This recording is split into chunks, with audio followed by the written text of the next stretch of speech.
Before we begin, do you enjoy listening to our show? Consider subscribing on your preferred podcast platform or supporting us on Patreon for as little as $3 a month. Link is in the show notes. I'm Harper Finley, and this is Night Watch Files. A quick note before we continue. Night Watch Files is a weekly show, but we're still a small independent production. From time to time, that means we may need to skip a week or occasionally two to keep up with other priorities and ensure each episode meets the standard we strive for. As the show grows, our goal is to eliminate those gaps entirely, aside from planned breaks between seasons.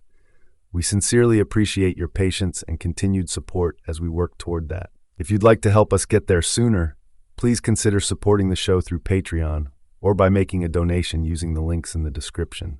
For updates on upcoming episodes and any schedule changes, be sure to follow us on Instagram. The link is also in the description. Now back to the episode. At approximately 6:30 p.m. on the evening of November 13th, 1974, the mundane atmosphere at Henry's Bar in Amityville was abruptly shattered.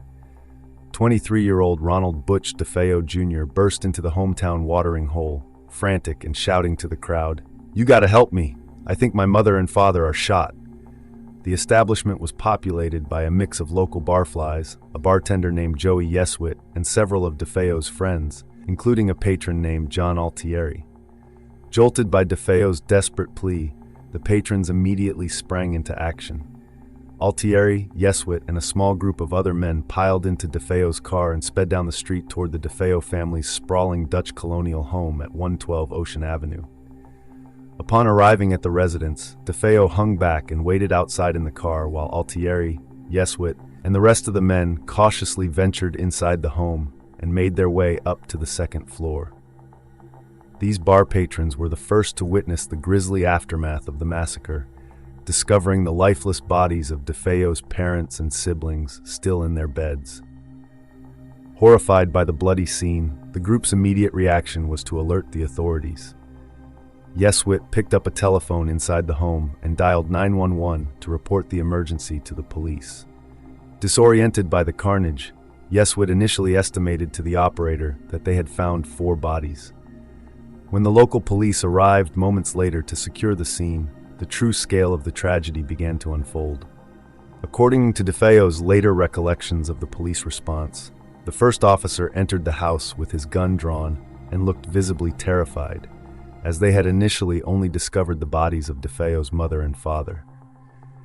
These initial steps taken by the shocked bar patrons ultimately led investigators to the full, gruesome discovery. All 6 members of the DeFeo family had been shot and killed as they slept.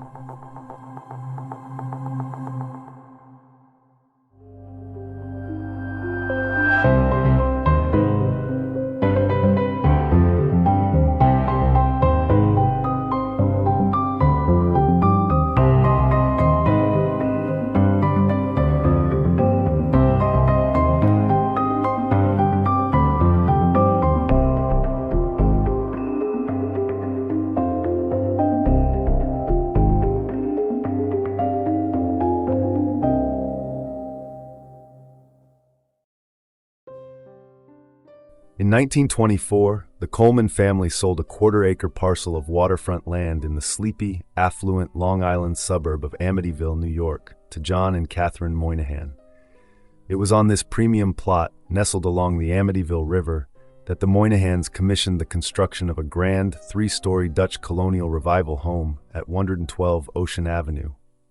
Constructed between 1924 and 1927, the stately residence was built to impress, boasting between 3,600 and 3,756 square feet of living space.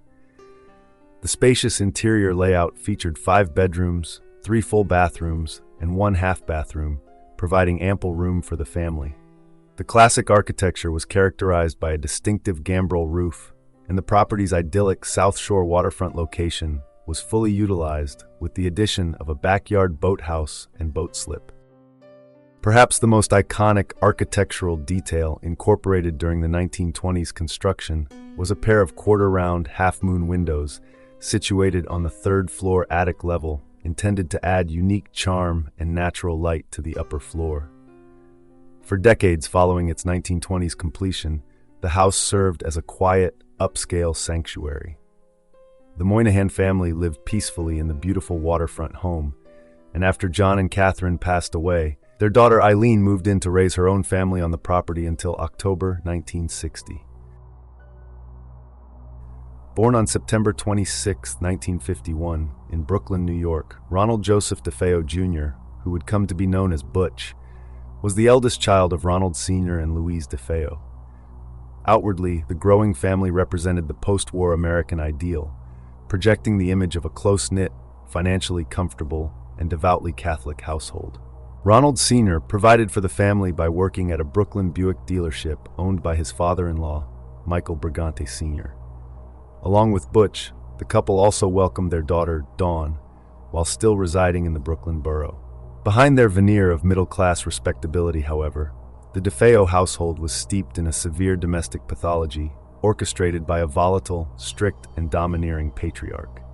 This atmosphere of fear was uniquely insulated from outside intervention due to the family's authentic ties to syndicated crime. Louise's father was a known associate of Carlo Gambino, the infamous crime family boss, while Ronald Sr.'s uncle, Peter DeFeo, served as a powerful capo regime in the Genovese crime family.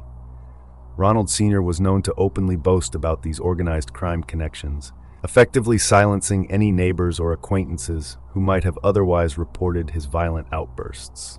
Louise, despite frequently falling victim to her husband's physical abuse herself, maintained an enabling posture and unconditionally aligned herself with him. As the eldest son in a traditional Italian-American family structure, Butch became the primary target of his father's relentless physical and emotional abuse. Lacking the imposing physical stature of his father, the boy endured systemic humiliation that shaped his early life. Butch recounted harrowing childhood memories of this violence, including an incident at age 11 when his father allegedly threw a solid oak high chair at his face, knocking out his teeth. In another instance, Ronald Sr. reportedly threw a hardball directly at young Butch's eye with the full force of an adult during a game of catch, leaving the boy with a severe contusion. The chronic trauma took a profound toll on the young boy, leading to severe emotional and behavioral maladjustments. By the time he was 11 or 12, Butch's poor school marks and refusal to speak to others prompted his parents to take him to a psychiatrist in Brooklyn. However, this intervention was short-lived. The sessions were abruptly canceled after the doctor allegedly suggested that Ronald Sr. and Louise also needed psychological help. Left untreated in a toxic environment where violence was normalized, Butch began exhibiting increasingly erratic tendencies, including threats toward family members and an intense obsession with firearms. Seeking to cement their upward economic mobility and embrace the suburban American dream, the family decided to relocate when Butch was 14 years old. Between 1964 and 1965, the DeFeos left Brooklyn behind and purchased the three-story Dutch colonial revival home at 112 Ocean Avenue in Amityville, Long Island. Eager to project their success and optimism to their new affluent neighbors, Ronald Sr. erected a prominent sign on the front lawn of the Ocean Avenue property, christening their new residence High Hopes. During their first few years in the neighborhood, the DeFeos successfully cultivated the image of a close-knit, socially engaged Italian-American family. They actively participated in the community, with the parents conducting Sunday prayer huddles and engaging in local acts of charity. Ronald Sr. regularly gave one neighbor rides to her job, and the entire family made a point to watch over another neighbor whose husband had recently died.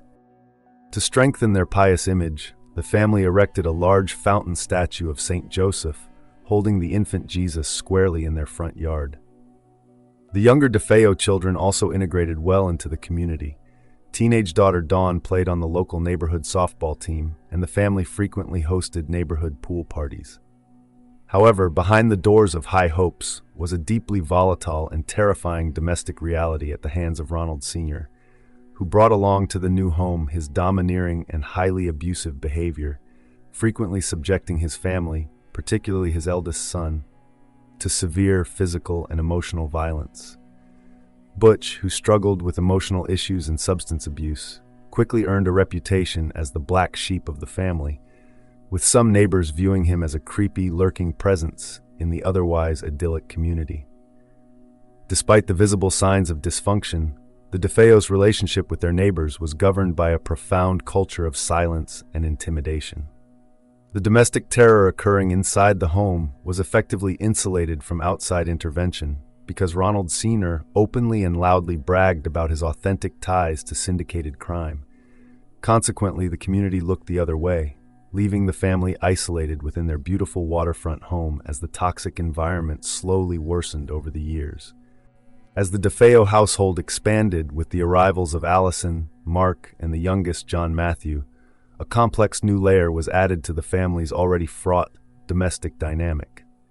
For Butch, the presence of his younger brothers and sisters became a source of deep-seated jealousy. He firmly believed that the younger children were doted upon and explicitly shielded from the severe physical and emotional abuse that their father inflicted almost exclusively upon him. Yet, despite this festering resentment, the siblings shared moments of genuine affection, with Butch often stepping into the role of a playful caretaker. He fondly recalled taking the younger children fishing, treating them to weekend trips at the Adventurous Inn amusement park, and organizing wintertime excursions for nighttime tobogganing at Bethpage State Park, before buying them ice cream at Friendly's. Within the walls of their home, the children developed their own distinct, insulated relationships. The two sisters, Dawn and Allison, initially shared a second-floor bedroom outfitted with expensive white and gold trim furniture, though the fiercely independent Dawn eventually moved up to the third-floor attic to claim her own space.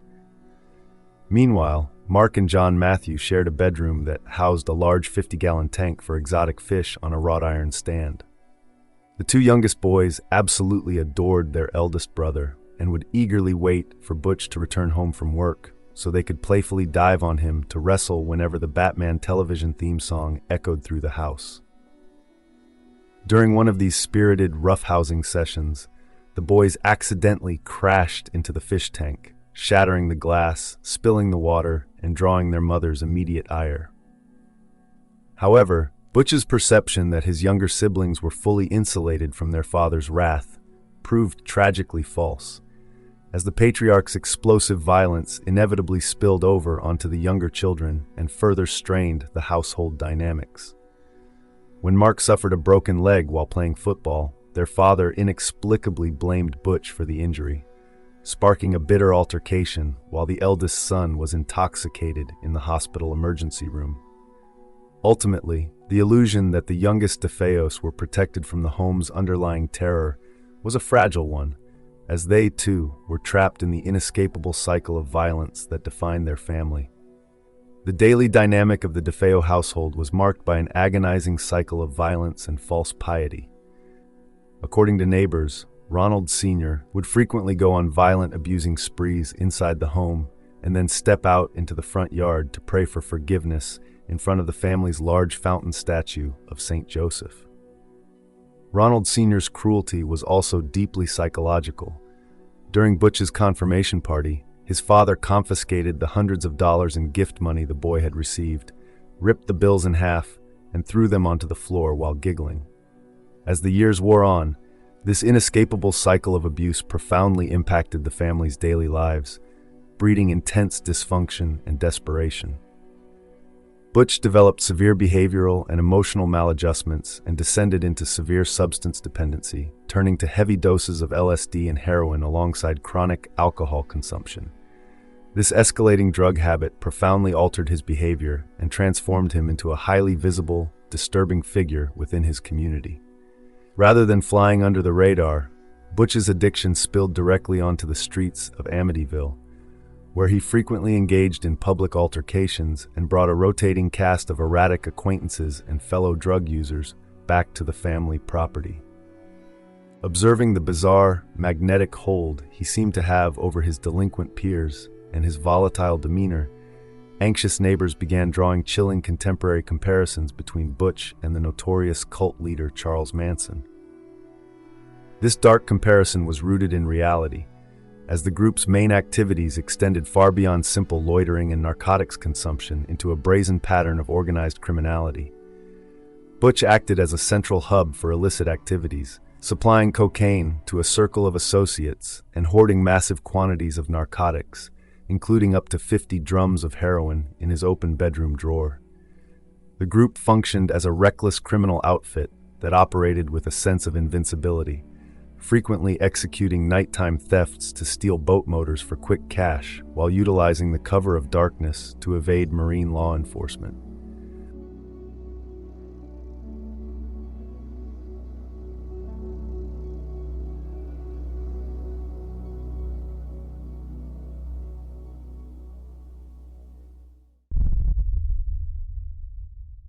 Quick break.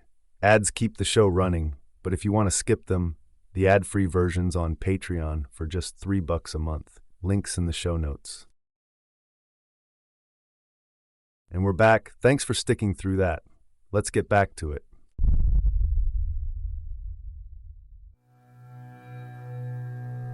Their exploits quickly escalated from local thefts into high-stakes federal crimes. In 1973, Butch and two accomplices, one of whom was a local schoolteacher, successfully robbed a Manhattan bank of $39,000 equipped with a shotgun and a fake bomb, a major heist that Butch claimed they pulled off entirely on a dare. The group's sheer callousness reached a particularly dark extreme in 1972 when an acquaintance fatally overdosed in their presence. Rather than contact the authorities and risk police scrutiny on their operations, Butch and his friends simply dumped the man's body into a local canal. His dependency became so consuming that he would sometimes avoid going to work entirely, knowing that if he left the house, he would bypass his job and head straight to Harlem to buy more heroin. This continuous stream of dangerous, cult-like activity and brazen lawlessness cemented Butch's terrifying reputation, effectively keeping the quiet suburban neighborhood on edge. For a family deeply entrenched in keeping up appearances and managing illicit secrets, Butch's erratic behavior became a terrifying liability. His father grew increasingly paranoid about the heavy heroin use and the disruptive late-night arrivals that were driving his mother to the brink. The patriarch began to view his son as a dangerous loose cannon who knew too much and could no longer be trusted to keep the family's organized crime ties quiet. As the autumn of 1974 brought a chill to Long Island, the pressure inside High Hopes was reaching a critical mass. The already severe domestic dysfunction of the DeFeo household was rapidly deteriorating into life-threatening paranoia. Butch, consumed by heavy drug use, had become convinced that his life was in imminent danger from his own flesh and blood. According to his later claims, Butch had overheard a conversation between his father and his great-uncle, Genovese crime family Kappa regime Peter DeFeo, discussing a plot to murder him by Thanksgiving. His father allegedly argued that Butch's severe drug addiction and erratic behavior meant he could no longer be trusted. This looming, perceived death sentence operated as a dark undercurrent to the increasingly frequent physical altercations breaking out in the home. The violence escalated to a shocking degree when Ronald Sr., allegedly without warning, shattered a pool stick over his eldest son's head, an impact so severe it nearly knocked the young man unconscious. The relentless abuse and mounting paranoia drove Butch deeper into his addiction. For 3 days leading up to mid-November, he completely abandoned his job at his grandfather's Brooklyn Buick dealership and isolated himself in his second-floor bedroom, heavily self-medicating with his own large stash of heroin. He was so consumed by this drug-fueled isolation and illness that he even skipped a scheduled appointment with his Amityville probation officer on the afternoon of November 12th regarding his prior theft of an outboard engine. The tension finally ruptured into unrestrained chaos on the evening of November 12th, 1974. Ronald Sr. arrived home early from work and immediately collided with the defiant will of his 18-year-old daughter, Dawn. Dawn provocatively announced her intention to drop out of secretarial school, pack her bags, and move to Florida with her boyfriend to permanently escape the home's oppressive atmosphere. The patriarch responded to this rebellion with explosive brutality, severely beating several members of the family and leaving 9-year-old John Matthew with a bloodied face. Refusing to be another passive victim, Dawn fought back. She retrieved a blue steel carving knife with a wooden handle from a kitchen drawer, hurled a vicious expletive at her father, and aggressively chased him into the family's dining room. As Ronald Sr. scrambled around the dining table to evade his knife-wielding daughter, a heavily intoxicated Butch stood by watching the harrowing spectacle unfold.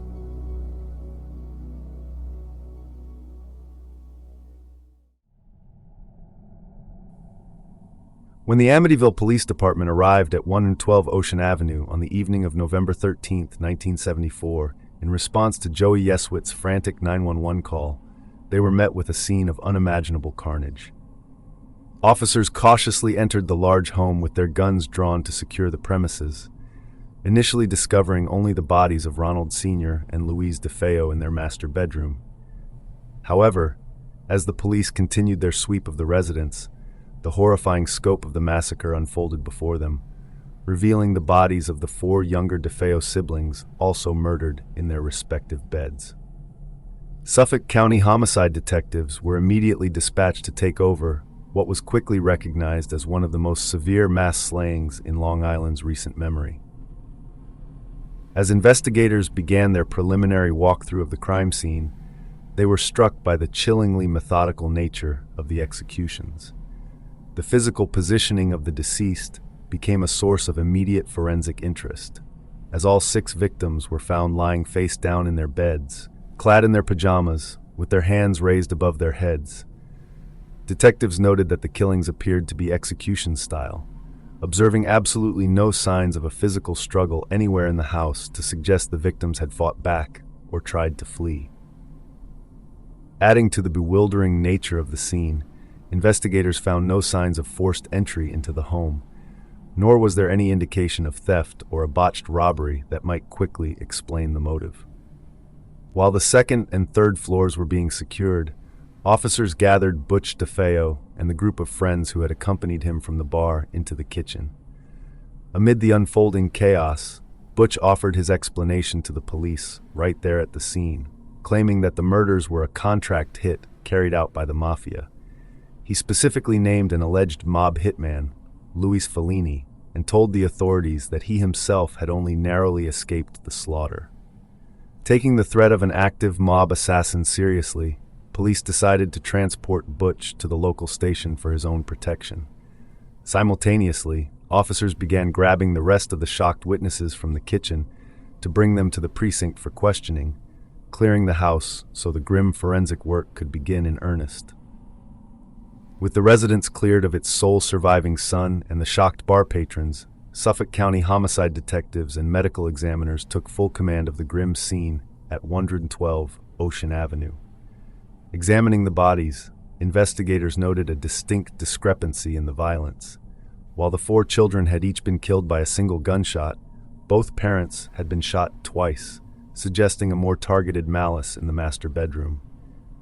Furthermore, physical evidence at the scene indicated that Louise and 13-year-old Allison were actually awake at the time of their deaths, pointing to a brief terrifying awareness of the unfolding massacre. Meanwhile, at the local precinct, the investigation progressed as detectives began interviewing the witnesses to untangle the timeline. The patrons from Henry's bar recounted Butch's behavior leading up to the grisly discovery, revealing to police that he had spent the evening drinking and repeatedly commenting to them that he had tried to call his family's house several times with no response. According to these witnesses, Butch eventually borrowed a friend's car to drive home and check on his family, only to return frantic moments later, shouting that his parents had been shot. Armed with the scene's physical realities and these witness accounts, detectives pressed Butch on his initial claim that a mafia hitman had committed the murders. Under the pressure of this intense interrogation, his narrative began to rapidly fracture and shift. At one point, he altered his story entirely, claiming that Fellini and an unknown accomplice had actually held him hostage inside the house and forced him to watch as they slaughtered his family. However, investigators quickly unraveled this mafia-hit alibi by discovering that Fellini was demonstrably out of the state at the time of the killings. As law enforcement dug deeper into the family's background during the interrogation, they found no evidence connecting the immediate crime to syndicated mob violence, but they did uncover a glaring financial reality. With his parents and siblings dead, Butch was the sole beneficiary of a $200,000 family life insurance policy. With the shattered mob hit alibi and the glaring reality of the lucrative life insurance policy, detectives immediately tightened their grip on the interrogation. As the pressure mounted into the following day, the fabricated narratives completely collapsed, and Butch finally broke, delivering a chillingly simple confession to the investigators by stating, "Once I started, I just couldn't stop. It went so fast." With the admission secured, the investigation rapidly pivoted to a targeted recovery operation.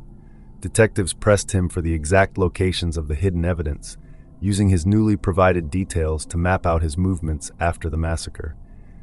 Acting on his directions, law enforcement teams were quickly dispatched to retrieve the items necessary to corroborate the confession. Investigators scoured the waters of the local Amityville Canal and successfully recovered the .35 caliber Marlin rifle, while other authorities tracked down the blood-stained clothes and spent cartridges hidden away in a Brooklyn storm drain. Once the physical items were in police custody, forensic experts immediately set to work. Ballistics tests were conducted on the rifle, allowing investigators to conclusively match the weapon to the projectile fragments recovered from the 6 victims. Further cementing the case, technicians conducted forensic examinations on Butch himself and discovered unburned gunpowder residue, directly linking him to the discharged firearm at the scene.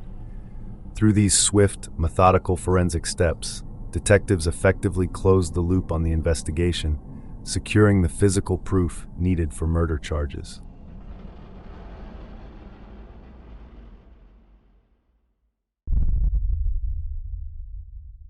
Quick break.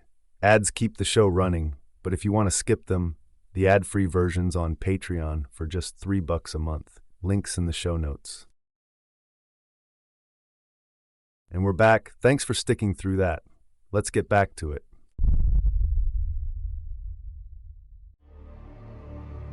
Following the explosive domestic dispute on the evening of November 12, 1974, the DeFeo household eventually settled into a tense, uneasy quiet as Butch, fueled by decades of resentment, deep-seated hatred for his abusive father, and a heavy mixture of drugs and alcohol, finally reached his breaking point. In the early morning hours of November 13th, at approximately 3 a.m., Butch took hold of a high-powered .35 caliber lever-action Marlin 336C rifle and made his way through the darkened rooms of the DeFeo home and executed his family as they slept. He began with his parents, firing 2 shots each into Ronald Sr. and Louise, before turning the weapon on his younger siblings. He fired a single fatal bullet into each of his brothers and sisters: 18-year-old Dawn, 13-year-old Allison, 12-year-old Mark, and 9-year-old John Matthew. The sheer brutality of the mass murder was contrasted by the eerie stillness of the crime scene, as all 6 victims were found lying face down in their beds with their hands raised above their heads, exhibiting absolutely no signs of a physical struggle.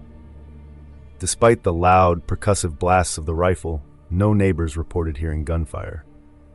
With his entire family dead, Butch immediately shifted his focus to covering his tracks. He collected the spent rifle cartridges, the murder weapon, and his blood-stained clothing, then took a shower and dressed for the day. He discarded critical evidence in a Brooklyn storm drain and tossed the Marlin rifle into a local Amityville canal, before heading to his job at the family's Buick dealership to establish an ordinary alibi. He spent the rest of the day visiting with friends, drinking, and feigning concern over his unanswered phone calls to the house, laying the groundwork for his frantic, orchestrated arrival at Henry's bar later that evening.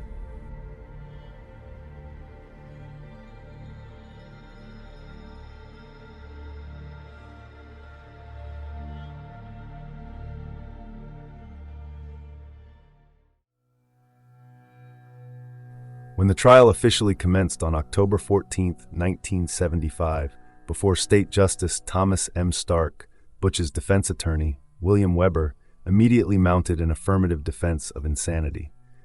Weber's opening strategy centered on portraying his client as a victim of severe psychological defects rather than a calculated killer.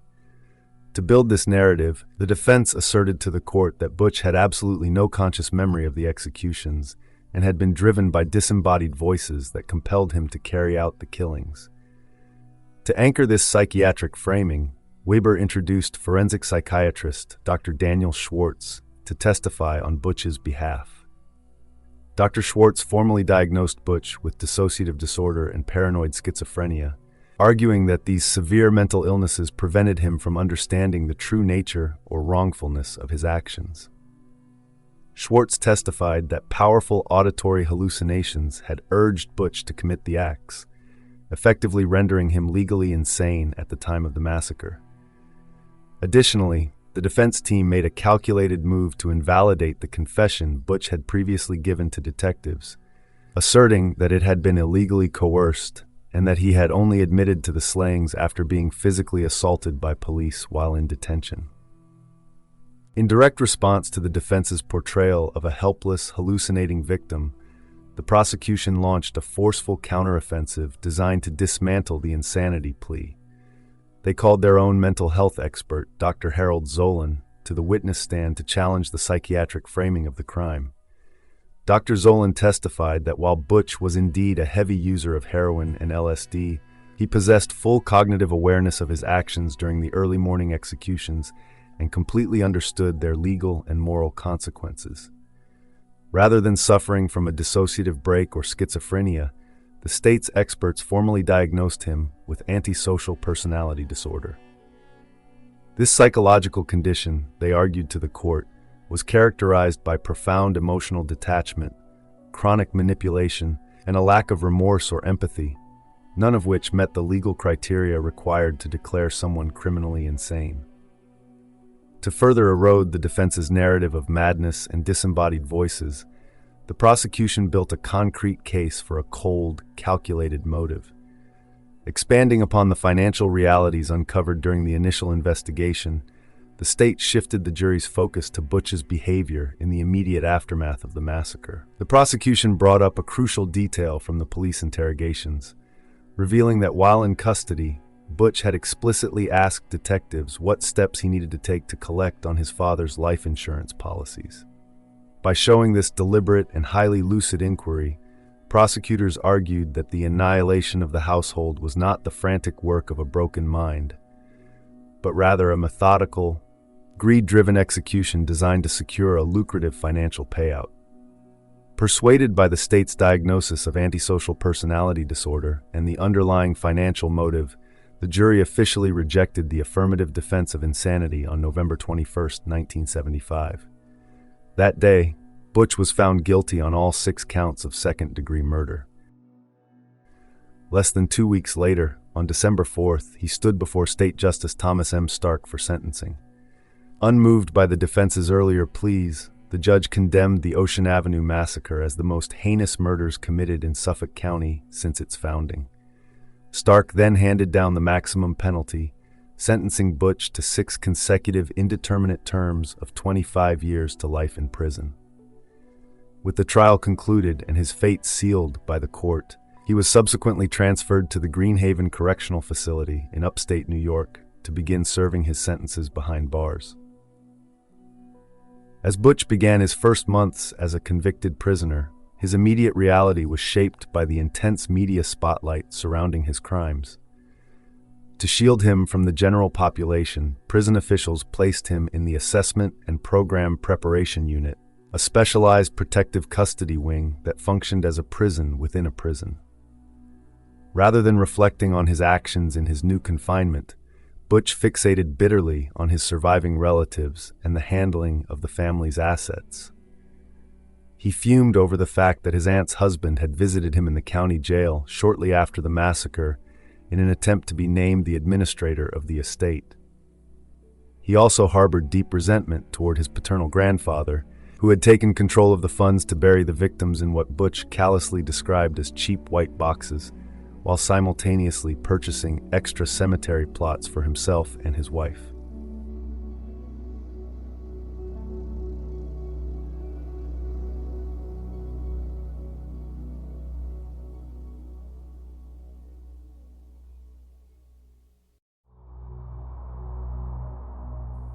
While the convicted killer settled into his life sentence, the house back in Amityville remained entirely empty. For 13 months, the property at 112 Ocean Avenue sat vacant, its dark history severely depressing its market value. This stigma created an unexpected real estate bargain for a newlywed couple, George and Kathy Lutz, who purchased the waterfront estate in December 1975 for just $80,000. For an additional $400, the couple negotiated to keep all the furniture left behind by the deceased family. Aware of the massacre but convinced it would not affect them, the couple moved in with Kathy's 3 young children and their dog on December 18th, hoping to build a fresh start. As a precaution, the new owners invited a Catholic priest, who was also a psychotherapist and judge of the Catholic court, to bless the home on the afternoon they arrived. While the family was unpacking, the priest entered the second-floor bedroom that had once belonged to the 2 youngest murdered brothers. As he began to flick holy water and pray, he reported hearing a disembodied masculine voice explicitly demand that he get out. Though he left the house without immediately warning the family of the encounter, the new residents soon claimed to be besieged by a torrent of inexplicable and terrifying occurrences. Following the Catholic priest's quiet departure on their move-in day, the Lutz family's initial transition into the Dutch colonial was reportedly uneventful.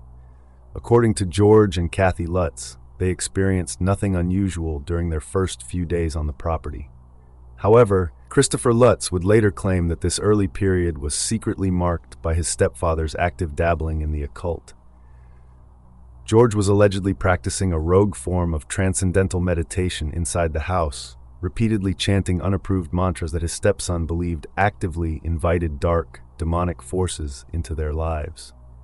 Whether influenced by these alleged rituals or not, the adults soon reported a palpable, unsettling shift in the environment, later describing the isolating sensation as though they were each living in a different house. As their first week in the home progressed, the family's daily routine was reportedly disrupted by a series of unsettling physical and sensory experiences. George claimed to have developed a disturbing new sleep pattern, purportedly waking up without fail every morning at precisely 3:15 a.m., the approximate time Butch had carried out the executions of his family members a year prior. The home's atmosphere allegedly grew increasingly hostile, with the family reporting strange, foul odors permeating the rooms. Despite continually building roaring fires in the fireplaces, they claimed to be plagued by persistent, unnatural cold spots throughout the residence, accompanied by the unexplained sounds of doors violently slamming open and shut at all hours of the day and night. This mounting tension reportedly reached beyond the property line on Christmas Eve, when the priest who had blessed the home attempted to contact George by telephone. The clergyman purportedly called to explicitly warn the Lutzes to stay out of the second-floor bedroom, a space Kathy had planned to convert into a sewing room. According to the reported sequence of events, this ominous warning was abruptly cut short by heavy static on the line, leaving the family entirely cut off from his guidance. The priest allegedly fell severely ill shortly after this attempted intervention, reportedly developing a high fever and mysterious blisters on his hands. Isolated from their spiritual advisor, the family claimed their daily reality inside the house continued to deteriorate into a state of constant paranoia as the unexplained phenomena steadily escalated into their second week.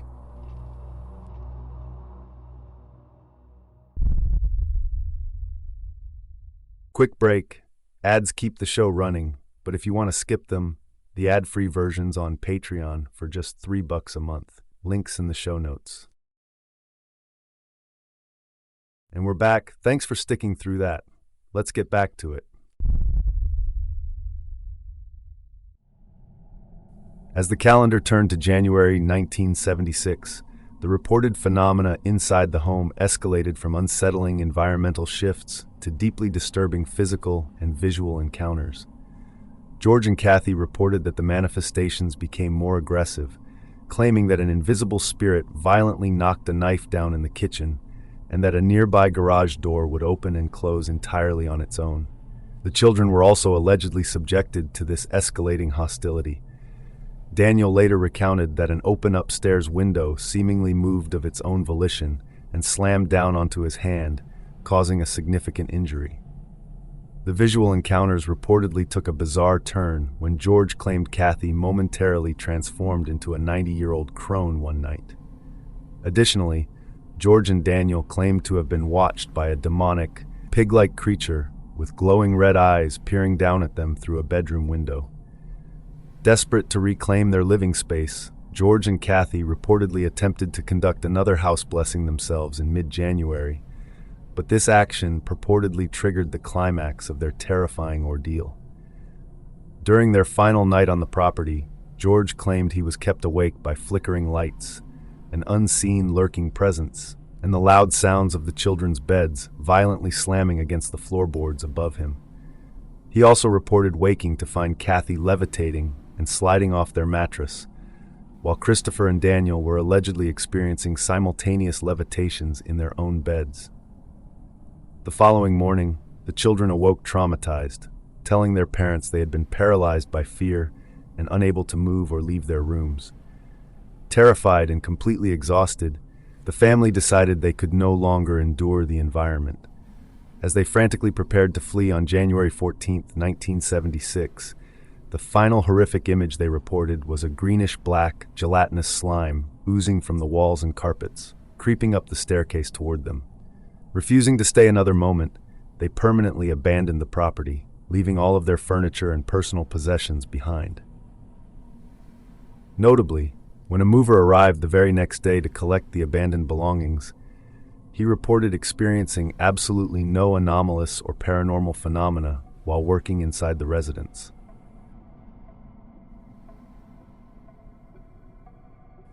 After fleeing the property, George and Kathy sought refuge at her mother's house in nearby Deer Park, but the couple claimed their terrifying ordeal was not over. They reported that the bizarre phenomena had seemingly followed them to the new location, continuing to disrupt their lives. As the family remained displaced and their story began to circulate locally, the events were first publicly reported a month later in the Newsday newspaper on February 14th. The article presented conflicting accounts of their abrupt departure. While some friends reportedly corroborated the claims of strange supernatural disturbances, another source suggested a much more grounded explanation, asserting that the family simply left because the home's heating system had failed and they lacked the funds to repair it. Amid this initial media exposure, George and Kathy met with William Weber, the defense attorney who had recently represented Butch in his murder trial. Just 2 days after the Newsday report, on February 16th, the couple held a formal press conference at Weber's law offices to publicly discuss their harrowing experiences. During this briefing, Weber capitalized on their claims, announcing to the press that George and Kathy were providing evidence of a supernatural presence that could potentially lead to a new trial for Butch. This strategic move aimed to theoretically support the lawyer's earlier trial defense, that his client had been driven to murder by demonic forces rather than his own free will. The intense publicity surrounding the press conference quickly drew the attention of self-proclaimed paranormal investigators, turning the empty house into a site of intense speculation. When Ed and Lorraine Warren arrived at the Ocean Avenue property on the night of March 6, 1976, accompanied by a Channel 5 New York television crew and a local radio reporter, they brought with them a reputation that preceded their investigation. Founded in 1952, their New England Society for Psychic Research served as the base for the married couple, who had fashioned themselves as leading authorities on the supernatural. Ed claimed to be a self-taught demonologist, despite having attended art school rather than a seminary, while Lorraine operated as a self-described trance medium and clairvoyant. Early in their career, the couple had gained access to allegedly haunted homes by sketching or painting pictures of the properties and offering the artwork to residents in exchange for entry in stories. While they did not charge directly for their investigative services, they made a lucrative living by selling books, securing movie rights, and giving lectures on the occult. Inside the Amityville residence, the Warrens eschewed rigorous scientific methodology in favor of religious rituals and subjective feelings. During the televised investigation, the team set up automated equipment, including an infrared camera designed to take time-lapse photographs continuously overnight while they conducted seances. While exploring the home, Ed reported experiencing a crushing sensation in the basement, likening it to the pressure of a waterfall forcing him to the floor, accompanied by the feeling of hundreds of electrical pinpoints and a sudden inability to breathe. Lorraine corroborated this dramatic assessment, reportedly stating to a journalist that she hoped the house was as close to hell as she would ever get. Ultimately, the couple concluded that the property was occupied by malevolent, diabolical forces. However, from an empirical standpoint, the Warrens' investigative methods lacked any verifiable scientific foundation. Skeptics and medical professionals who analyzed the couple's career noted that they had no real understanding of relevant scientific concepts, relying instead on sensationalism, unproven psychic feelings, and religious assumptions. When pressed by critics, Ed would routinely refuse to allow outside experts to independently analyze their supposed evidence, arguing that one cannot obtain scientific proof for spiritual phenomena. As a result, the Warrens' presence at the house and the ensuing media spectacle served primarily to amplify George and Kathy's claims, providing a veneer of paranormal validation to a story that many rational observers already suspected was a fabricated hoax designed for financial gain. In the end, their theatrical conclusions only added to the cultural hysteria, conveniently aligning with the legal defense strategy aimed at proving demonic possession had driven Butch to commit mass murder.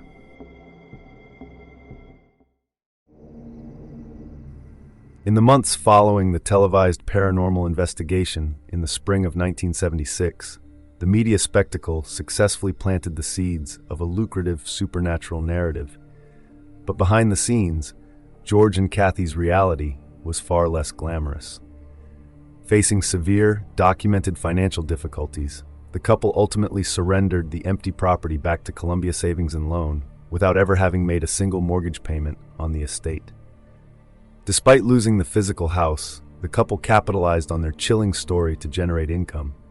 They were introduced by Tam Mossman, an editor at the publishing house Prentice Hall, to journalist and filmmaker Jay Anson. Rather than writing the account themselves, George and Kathy submitted approximately 45 hours of tape-recorded recollections to Anson, who began spinning the audio tapes into a sensationalized manuscript.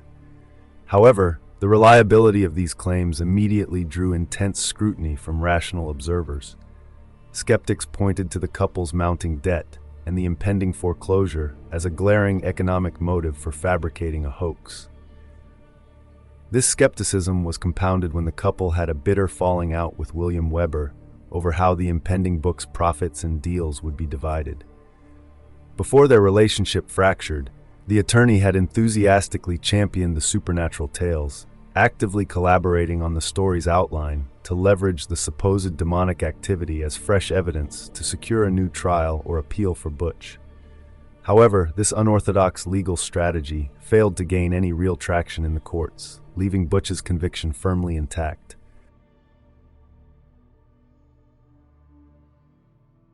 While the manufactured legend was being drafted into a book, the abandoned residence patiently awaited new occupants. In March 1977, James and Barbara Cromartie purchased the stigmatized property from the bank at a steep discount for just $55,000. Completely unfazed by the ghostly rumors that had engulfed the estate, the Cromarties moved in, hoping to return the home to a state of quiet normalcy. As they settled in, the couple immediately recognized a stark contrast between their peaceful reality and the sensational tales of supernatural destruction. Upon moving in, the couple found the physical condition of the property to be perfectly normal, noting that the home's original doors, locks, and hinges remained completely intact and showed no signs of being violently damaged or repaired.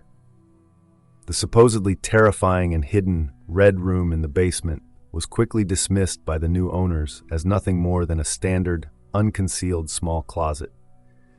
The couple continued to live peacefully in the home, reporting absolutely no anomalous or paranormal activity, effectively demonstrating that the only actual disturbances were the growing number of curious onlookers drawn by the property's dark history. To help deter these unwanted sightseers and true crime tourists, the Cromartys eventually initiated a formal address change for the property, re-registering it as 108 Ocean Avenue. While the new homeowners experienced a quiet suburban existence, the bitter battle over the manufactured haunting narrative was rapidly escalating in the courts. In May 1977, George and Kathy Lutz filed a sweeping lawsuit to secure tight control over their story and its potential profits. They targeted William Weber along with a writer named Paul Hoffman, who had been working on an account of the events, two alleged clairvoyants who had examined the property, and several major media entities, including Good Housekeeping magazine, the New York Sunday News, and the Hearst Corporation. In the legal filing, the couple alleged invasion of privacy, mental distress, and the misappropriation of their names for trade purposes. Refusing to back down, Weber aggressively retaliated with a massive $2 million counter-lawsuit of his own, formally charging George and Kathy with reneging on their original book deal.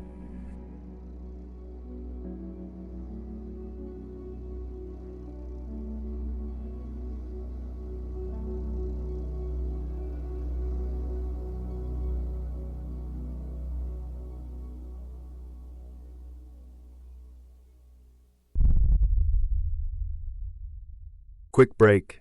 Ads keep the show running, but if you want to skip them, the ad-free version's on Patreon for just $3 a month. Links in the show notes. And we're back. Thanks for sticking through that. Let's get back to it.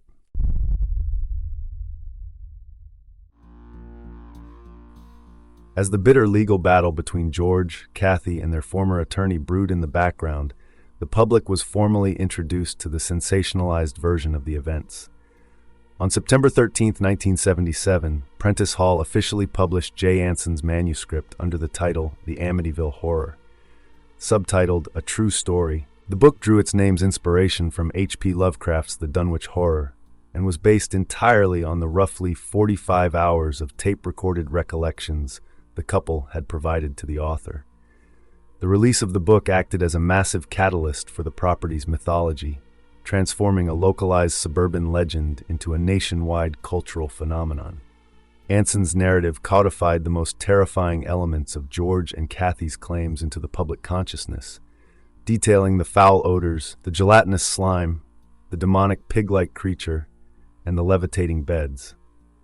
It also introduced dramatic new elements that immediately captured readers' imaginations, such as the chilling discovery of cloven hoofprints in the snow outside the home, a detail that was actually impossible given the lack of snowfall at the time. The narrative also heavily emphasized the house's quarter-round attic windows, permanently etching their image in pop culture as a pair of menacing, jack-o'-lantern-like eyes watching over the neighborhood. The book quickly became a runaway success, shooting to the top of the bestseller lists and eventually selling an estimated 10 million copies across its numerous editions. However, the explosive popularity of the book had a devastating, immediate impact on the home's current occupants, James and Barbara Cromarty. The quiet, mundane life they had been enjoying was abruptly shattered as the novel's success drew a relentless wave of sightseers, true crime tourists, and paranormal enthusiasts to their property. Despite the Cromartys' earlier attempts to deter onlookers by changing the address, the situation rapidly escalated into severe harassment. Throngs of strangers began ringing their doorbell at all hours of the day and night. More aggressive vandals trespassed onto the estate to steal roof shingles for morbid souvenirs and physically ripped out chunks of the home's lawn. Besieged by this constant, overwhelming public intrusion generated by the book's claims, the Cromartys were forced to take legal action to protect their home and their privacy. The couple launched a formal lawsuit against George, Kathy, Jay Anson, and the publisher. In their suit, the Cromartys pointed to the physical state of the house to argue that the book was a fraud, pointing out once again that the severe damage to doors, locks, and hinges described in Anson's narrative was purely fictional, as the original fixtures were still perfectly intact.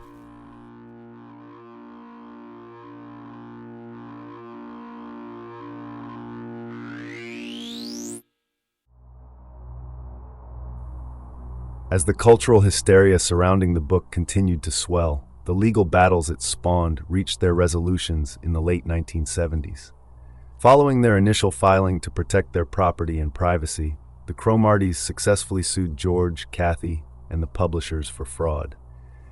Yet despite this legal victory and their continued insistence that the home was completely devoid of any supernatural activity, the Cromartys' daily lives remained besieged by the book's relentless followers. Meanwhile, George and Kathy's own sweeping lawsuit met a definitive end in September 1979. Brooklyn District Court Judge Jack B. Weinstein formally dismissed their claims of invasion of privacy and mental distress against William Weber and the other defendants. During the proceedings, Judge Weinstein expressed severe ethical concerns regarding Weber's conduct, specifically questioning the propriety of a defense attorney simultaneously acting as a literary agent for a sensationalized story. Following the dismissal, Weber publicly proclaimed the entire haunting narrative was a hoax fabricated over bottles of wine, while pressing forward with his own $2 million counter-lawsuit against George and Kathy. As the manufactured legend of his former home generated millions, Butch was concurrently mounting his first legal efforts to overturn his murder conviction from behind bars. However, his direct appeals through the state's judicial system were swiftly shut down. In March 1978, the appellate division of the Second Department unanimously affirmed his original guilty verdict. Just 2 months later, in May 1978, the New York Court of Appeals officially denied his leave to appeal. With his direct appeals exhausted before the decade even came to a close, Butch was left to serve his consecutive life sentences, while the mythological legacy of his family's massacre continued to eclipse the reality of his crimes.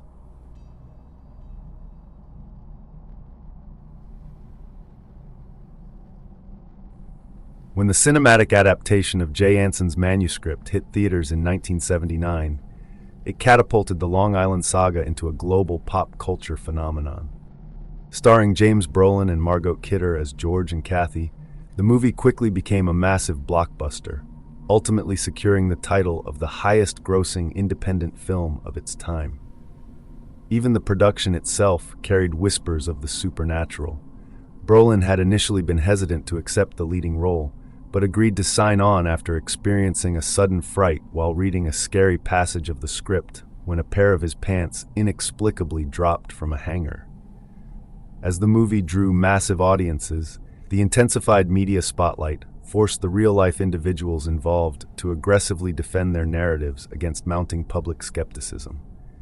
To validate their experiences, George and Kathy Lutz submitted to polygraph examinations in June 1979. Administered by top experts in the field, the test results reportedly indicated that the couple was not lying about their terrifying ordeal. Capitalizing on the film's promotional wave later that year, the couple made a high-profile appearance on The Merv Griffin Show alongside Academy Award-winning actor Rod Steiger, who portrayed the home's priest in the film. During this broadcast, the Lutzes unveiled the infrared time-lapse photograph taken during the televised 1976 investigation, presenting the infamous image of the glowing-eyed demonic boy to the general public for the very first time. The media frenzy surrounding the Hollywood release also drew out the real-life clergyman who had originally blessed the Ocean Avenue home. Giving an interview for the television series In Search Of in 1979, the priest publicly affirmed the most dramatic elements of his encounter, explicitly stating on camera that an invisible force had physically slapped him and a disembodied voice had commanded him to leave the residence. Meanwhile, as Hollywood studios and authors reaped enormous profits from the haunted house mythology, Butch remained serving his consecutive life sentences behind bars.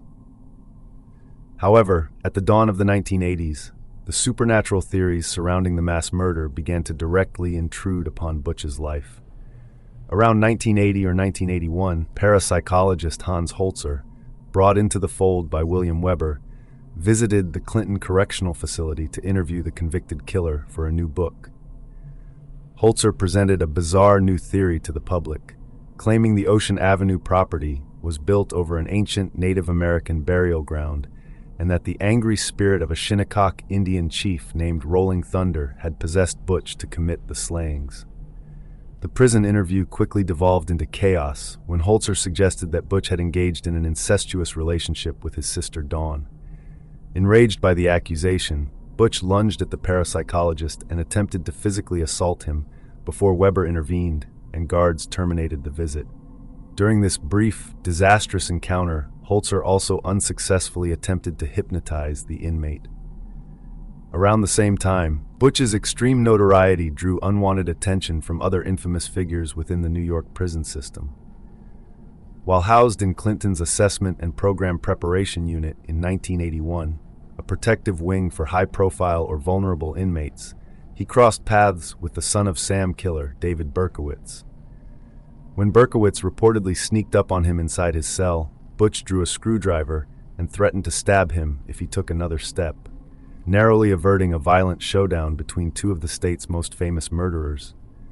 Despite the hostile prison altercation, Holzer moved forward with his sensationalized narrative, publishing the book Murder in Amityville. This manuscript quickly became the foundation for a new cinematic installment, Amityville 2: The Possession, which hit theaters in 1982. Thinly veiling the real-life victims under the fictional surname Montelli, the movie controversially embraced Holzer's speculative and controversial theory of an incestuous relationship between Butch and his teenage sister, Dawn. By depicting the eldest son, Sonny Montelli, engaged in a sexual dynamic with his sister Patricia, the film capitalized on the most lurid rumors surrounding the case. As the cinematic franchises drifted further from the facts, the true horror of the Ocean Avenue massacre, a family systematically annihilated by one of their own amid severe domestic abuse, substance dependency, and unchecked mental pathology, was permanently eclipsed by a highly profitable, fictionalized mythos of demonic possession. Meanwhile, the quiet domestic life of the Cromartys inside the Ocean Avenue home stood in stark contrast to the booming entertainment franchise built around the property's dark history. While the owners continued to experience absolutely no supernatural disturbances, the media mythology rapidly expanded. The cinematic releases continued the following year with Amityville 3D. Simultaneously, the literary mythos grew as author John G. Jones published The Amityville Horror Part 2 in 1982, followed by Amityville, the final chapter in 1985. 2 years later, in 1983, Butch was transferred out of the Clinton facility and moved to the Auburn prison. Amid these transfers and prison clashes, he continued fighting to overturn his 6 life sentences. In 1982, he filed a second federal petition for a writ of habeas corpus, arguing that his initial confession to police had been illegally coerced and that he had lacked proper legal counsel. However, this legal maneuvering failed to secure his release, and the petition was definitively denied on its merits in 1984.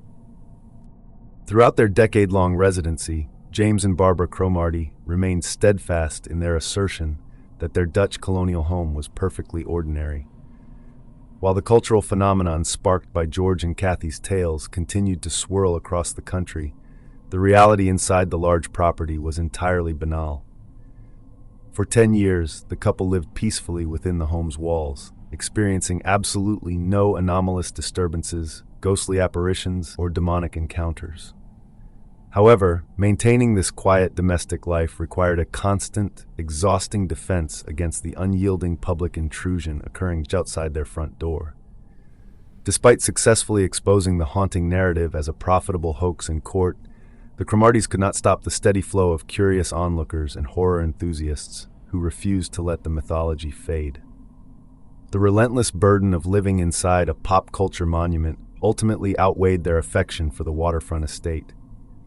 After enduring the external circus for a full decade, the couple finally decided they could no longer sustain the battle for their privacy and sought a quieter existence elsewhere. On August 17, 1987, they officially relinquished the stigmatized property, selling the residence to a new couple, Peter and Jean O'Neill, and closing their turbulent chapter at the Amityville home.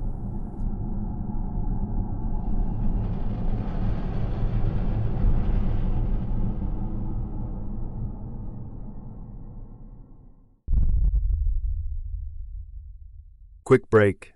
Ads keep the show running, but if you want to skip them, the ad-free version's on Patreon for just $3 a month. Links in the show notes.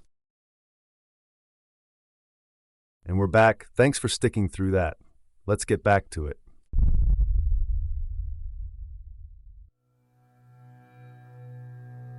When Peter and Jean O'Neill took possession of the Amityville estate on August 17, 1987, they inherited not only a grand waterfront property, but also the persistent burden of its pop culture infamy. Like their predecessors, the new homeowners experienced a quiet, regular reality inside the residence, completely devoid of the supernatural terrors that George and Kathy Lutz had famously claimed to endure. However, the external nuisance of true crime tourists and horror enthusiasts continued to pose a significant disruption to their daily lives, as the property remained a physical monument to a manufactured legend. To actively combat this relentless public intrusion and sever the estate's ties to its mythological legacy, the O'Neills initiated a series of deliberate exterior renovations. Recognizing that the home's architecture was instantly recognizable to millions of moviegoers, the couple strategically targeted the structure's most famous and menacing features. They completely removed the distinctive quarter-round eye windows on the third-floor attic level, which had served as the sinister visual centerpiece for the cinematic adaptations, and replaced them with standard, unremarkable square panes. The original window frames were subsequently tucked away into storage in the attic. In addition to altering the home's recognizable face, the couple also filled in the property's in-ground swimming pool, and the estate's original dark shingle siding was replaced with a much lighter shade.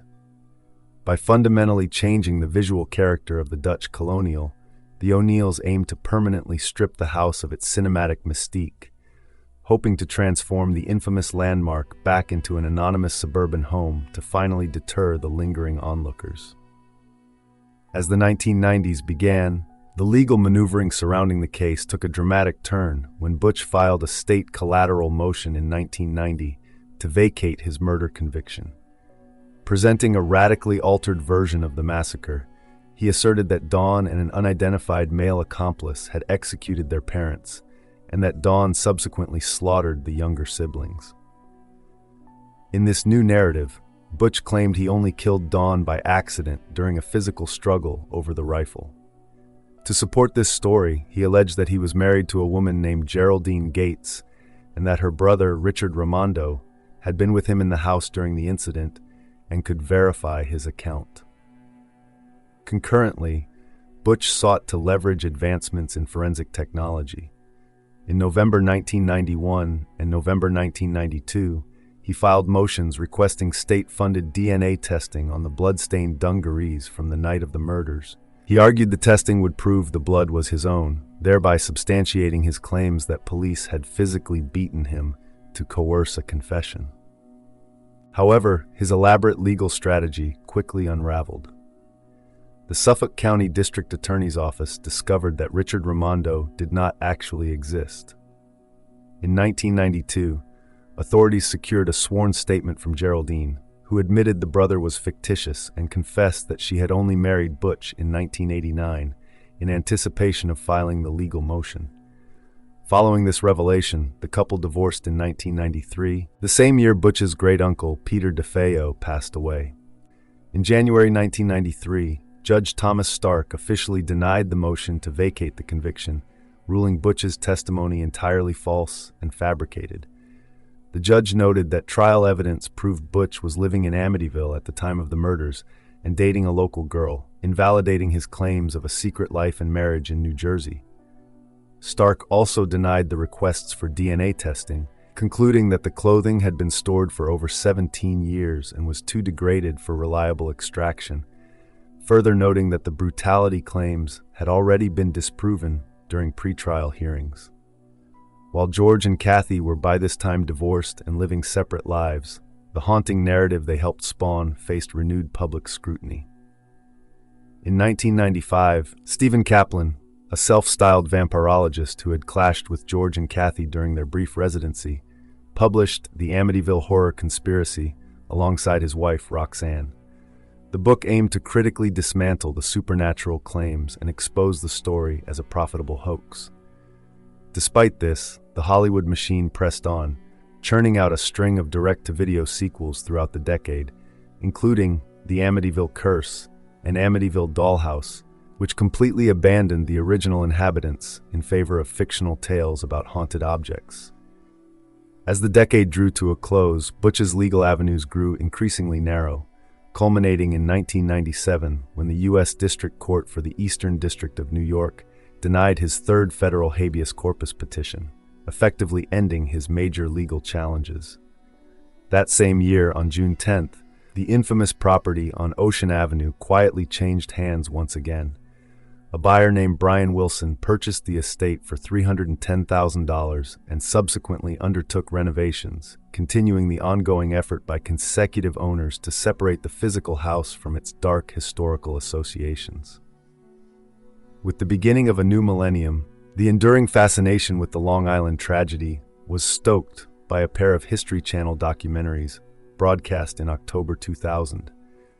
Behind bars, Butch's narrative of the massacre shifted once again during a November 30th meeting with author Rick Osuna. According to Osuna, during their 6-hour interview, Butch claimed he had committed the murders alongside Dawn and 2 friends out of desperation, believing his parents were plotting to kill him. However, Butch swiftly backtracked, writing a letter to a radio host denying he had shared any substantive information for the impending book. In private conversations with a psychic, Butch also alleged a much more sinister encounter occurred in his cell in 2000, claiming that a pale figure in a black coat and hat, whom he identified as Lucifer, visited him and convinced him to sign a mysterious contract. Meanwhile, the surviving individuals who had popularized the haunting narrative were fracturing. In 2002, George Lutz officially registered the phrase, "the Amityville Horror," as a trademark. The following year, the family's internal strife spilled into the courts when George sued his stepson Christopher over the trademark and its use in a website domain name, though the two eventually reached a settlement. The family subsequently suffered a permanent loss when Kathy died of emphysema on August 17, 2004. In 2005, Hollywood released a major remake of the original horror film. George publicly dismissed the new movie as drivel and initiated a lawsuit against the filmmakers for defamation, libel, and breach of contract.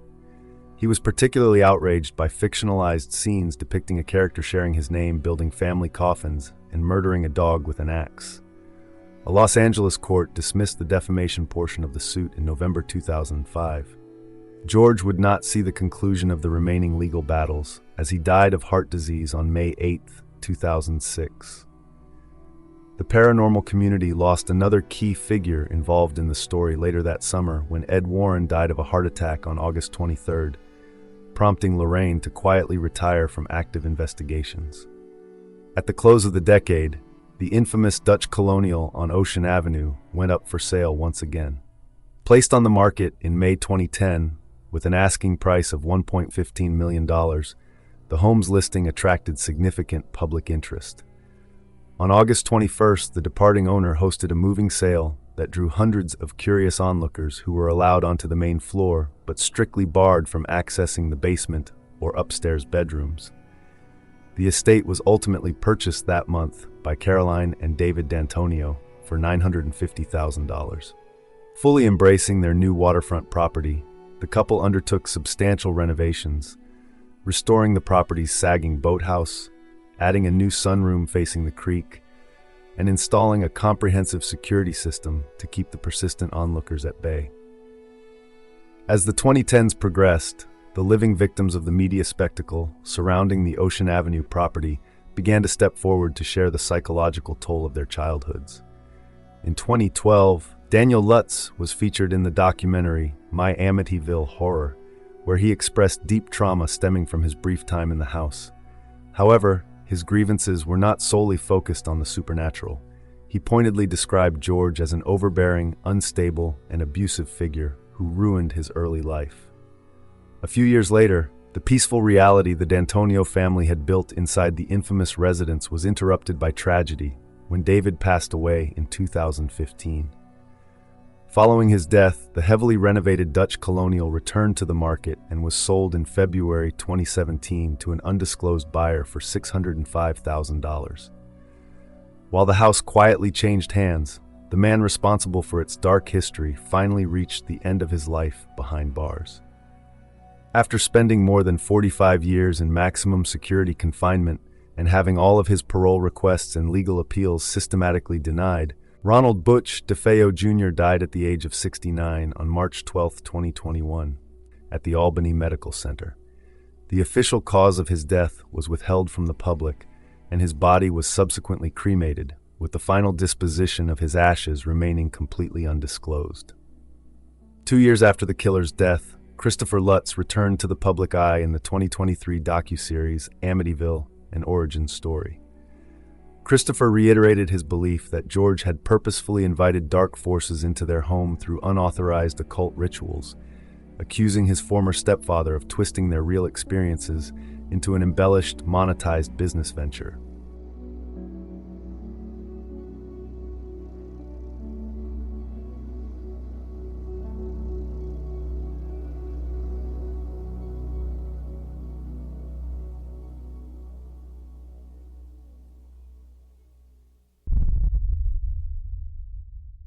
Quick break. Ads keep the show running, but if you want to skip them, the ad-free version's on Patreon for just $3 a month. Links in the show notes. And we're back. Thanks for sticking through that. Let's get back to it.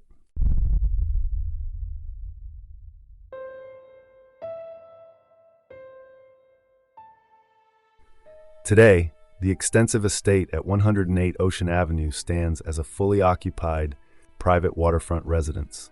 The home is currently valued at over $1.15 million and relies on its high-end security system to deter the lingering throngs of sightseers who continue to drive by. Despite its ordinary, quiet reality, the property remains a physical monument to a manufactured legend that permanently eclipsed the profound tragedy that actually occurred there. Ultimately, the enduring mythos of demonic pigs, oozing slime, and levitating beds served primarily to enrich opportunistic profiteers, writers, and paranormal investigators who eagerly cashed in on a ruthless massacre. As the supernatural franchise ballooned into a multi-million-dollar industry of blockbuster movies and books, the true horror of Amityville was sidelined. Ronald Sr., Louise, Dawn, Allison, Mark, and John Matthew were annihilated by one of their own in an environment plagued by severe domestic abuse, substance dependency, and unchecked mental pathology. The devastating loss of these 6 lives remains the only authentic tragedy of the Ocean Avenue massacre, a grim reality of familial violence that was tragically buried beneath half a century of profitable, sensationalized fiction.